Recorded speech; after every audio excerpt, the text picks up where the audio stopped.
Ang babae, hindi naman basta-basta bibitaw yan eh.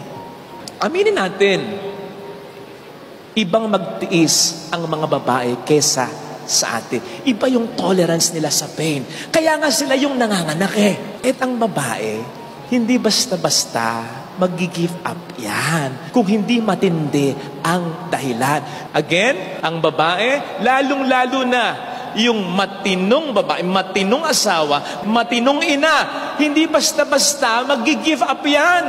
O mag-give up man yan, matagal nang lumalaban yan, napagod na lang. Kaya nga may kasabihan tayo, kapag ang babae ang umayaw, ayawan na talaga. Hindi ibig sabihin ayaw na niya, kundi dahil wala na siyang ibibigay pa kasi inubos mo na. Ang pagmamahal mapagpasensya. So pag inubos mo yung pasensya, inubos mo na rin yung pagmamahal niya. Ando ng karupukan, hindi mawawala.